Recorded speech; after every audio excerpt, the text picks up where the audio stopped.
Congress party जो है Maoist party की तरफ बदलती जा रही है, जो दिमागी नक्सल की बात पे उन्होंने रिएक्ट करते हुए ये बात कही है। अब मैं किरण रिजिजू को क्या जवाब दूं, लेकिन प्रधानमंत्री मोदी जब लाल किले की प्राचीर से ऐसी उलझलूल बातें करते हैं तो उन पर तरस आता है कि आप जमीनी हकीकत से आपका नाता इतना टूट चुका है कि आपको पता ही नहीं है देश में क्या हो रहा है। आप किसको दिमागी नक्सल बुला रहे हैं? इस देश के युवाओं को, इस देश के जेनजी को, इस देश के जेन अल्फा को, प्रबुद्ध जीवियों को, पढ़े लिखे लोगों को जो आपसे सवाल पूछते हैं। आप एक्टिविस्ट को बुला रहे हैं, आप प्रोफेसर्स को बुला रहे हैं, आप स्टूडेंट्स को बुला रहे हैं, किसको आप दिमागी नक्सल बुला रहे हैं? ऐसे ही मोदी जी ने अर्बन नक्सल, टुकड़े टुकड़े गैंग, और फिर पार्लियामेंट में ये लोग बेहयाई से, बेशर्मी से खड़े होकर कहते हैं नहीं जी ऐसा कोई नहीं है, हमें इसके बारे में कुछ पता नहीं है। जिस प्राचीर से, जिस लाल किले की प्राचीर से मोदी जी को इस देश को यूनिफाई करने की बात करनी चाहिए, वहां पर ऐसी उलझलूल बातें करते हैं। ये दिखाता है कि मोदी जी का नाता जनता से, देश के लोगों से किस तरह टूट चुका है। वो समझ ही नहीं रहे कि युवाओं में, जेनजी में कितना आक्रोश है, कितना गुस्सा है, आपकी विफलताओं का पुलिंदा कितना बढ़ता जा रहा है। लेकिन क्योंकि ऐसी उलझलूल हरकतों की उनकी आदत है, मैं तो देख रही हूं सोशल मीडिया पर, आपने तो गाली देने के उद्देश्य से कहा था, यहां पर तो बड़े बड़े लोग कह रहे हैं कि भैया दिमागी नक्सल तो वही होगा जिसके अंदर दिमाग होगा।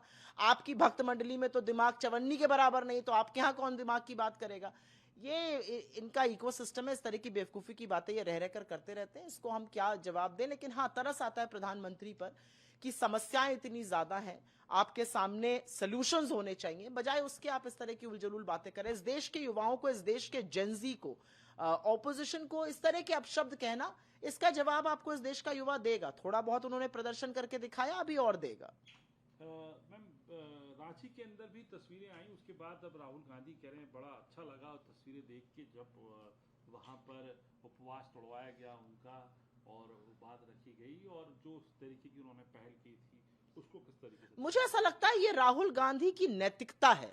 ये राहुल गांधी ने भरोसा कमाया है युवाओं का, क्योंकि जब वहां पर आंदोलन खत्म हुआ, और मुझे भी खुशी है इस बात की कि हमारी झारखंड की सरकार ने, और कितने लोगों के अंदर यह नैतिकता होती है कि अपनी सरकार होते हुए दमखम के साथ बोले कि युवाओं का आंदोलन खत्म होना चाहिए, हम छात्रों के साथ खड़े हैं।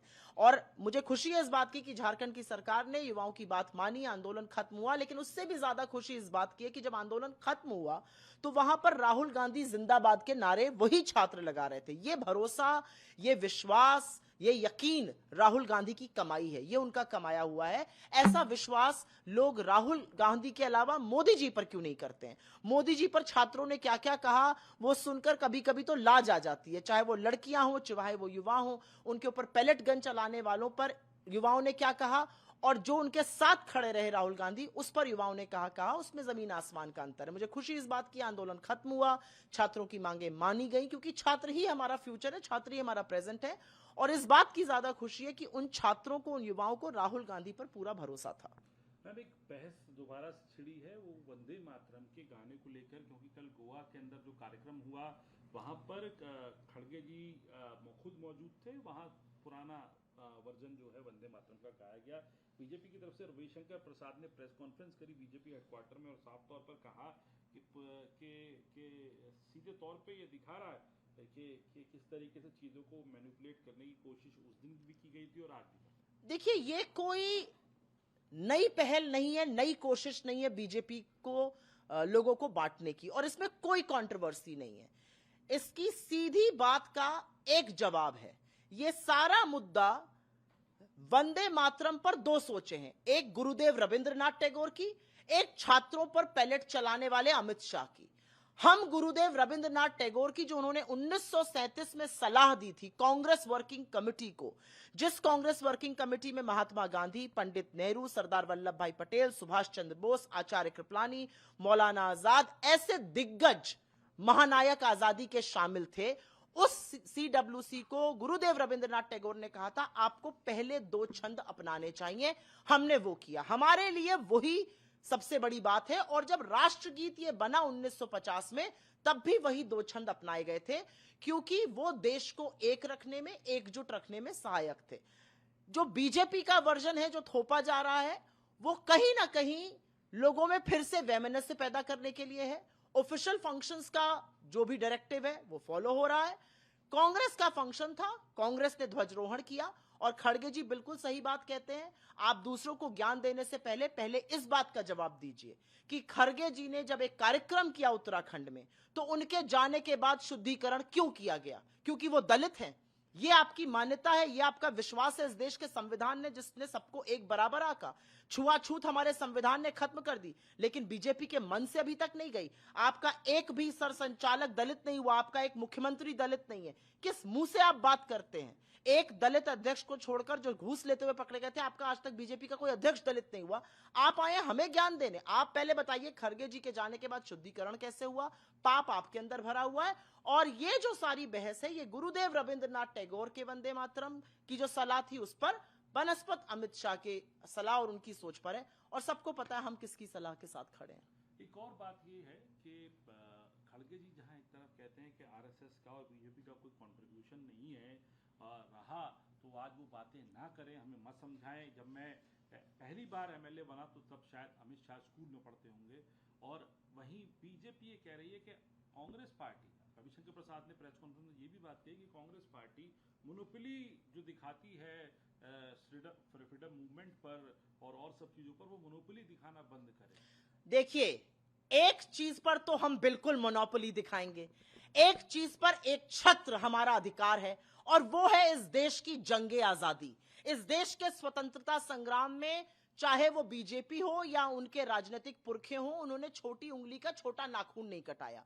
जब ये पूरा देश ब्रिटानिया हुकूमत से लड़ रहा था, गोलियां खा रहा था, फांसी के फंदों पर झूल रहा था, जवाहरलाल नेहरू जी जैसे लोग अपनी पूरी जवानी 10-10 साल जेल में बिता रहे थे, तब उस समय बीजेपी के लोग और उनके पुरखे अंग्रेजों की मुखबिरी कर रहे थे, उनको माफीनामे लिख रहे थे। तो हां, यह बात सच है कि इस देश की मिट्टी में हमारा लहू, हमारा बलिदान, हमारी शहादत शामिल है, बीजेपी का कोई योगदान नहीं है। तो हां, इस देश को बनाने में, इस देश को स्वतंत्र कराने में, जंगे आजादी लड़ने में, ब्रिटानिया हुकूमत को इस देश से निकाल बाहर करने में हमारा एक छत्र अधिकार है, और उसका हमें सबसे ज्यादा गौरव है।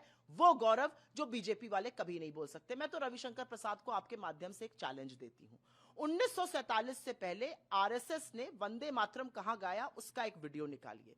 1947 से पहले आपके किस नेता ने तिरंगे को पकड़ के फोटो खिंचाई, उसकी एक फोटो दिखाइए। 53 साल तक तिरंगे का बहिष्कार करने वाले, संविधान की प्रतियां जलाने वाले, तिरंगे को अशुभ कहने वाले, आज राष्ट्रवाद पे हमें पाठ पढ़ाएंगे। राष्ट्रवाद आपकी धरोहर हो ही नहीं सकती, क्योंकि आप तो अंग्रेजों के गुलाम थे, उनके मुखबिर थे। आखिरी सवाल, ट्रंप कह रहे हैं वो अपने अमेरिका के अंदर जो है वोट अधिकार और सब वोटर अधिकारों की बात कर रहे थे, उसी में उन्होंने भारत में जो चुनाव पद्धति है उसका और हमारे मुख्य चुनाव आयुक्त का भी की प्रशंसा करी है। उनको भारत की सबसे बड़ी ताकत हमारी डाइवर्सिटी, हमारी डेमोक्रेसी, हमारा लोकतंत्र है। और वो इसलिए है क्योंकि लोकतांत्रिक तरीके से चुनी हुई सरकार में लोगों की आस्था है। दुनिया हमारे बारे में बात करे, इसका हमें गर्व होना चाहिए, लेकिन हमारे देश में क्या हो रहा है इस पर हमें सोचना चाहिए। जब आप एक मुश्त होकर लोगों को वोट के अधिकार से वंचित करते हैं एसआईआर के माध्यम से, जब ईवीएम में गड़बड़ी पाई जाती है, जब चुनाव आयुक्त और वहां से जो आवाजें आती हैं वो बायस्ड, एक तरफा पॉलिटिकल होती हैं, तो थोड़ा बहुत सोचने के लिए इस देश की पद्धति को, इस देश के चुनाव आयोग को सोचना चाहिए। बिल्कुल दुनिया सलाम करती है हमारे लोकतंत्र को, उस लोकतंत्र को कमजोर करने की जो आप कोशिश कर रहे हैं वो मत करिए, क्योंकि वही हमारी सबसे बड़ी ताकत है। मैं तो आज इस आपके मंच से ये जरूर कहना चाहूंगी कि चाहे वो चुनाव आयुक्त हो या सरकार में बैठे हुए लोग हों, उनको सुनना चाहिए कि हिंदुस्तान की किस बात की तारीफ हो रही है, हमारे लोकतंत्र की, हमारे फ्री एंड फेयर इलेक्शंस की। उसको दूषित करने का काम जो आप लोग कर रहे हैं वो मत कीजिए।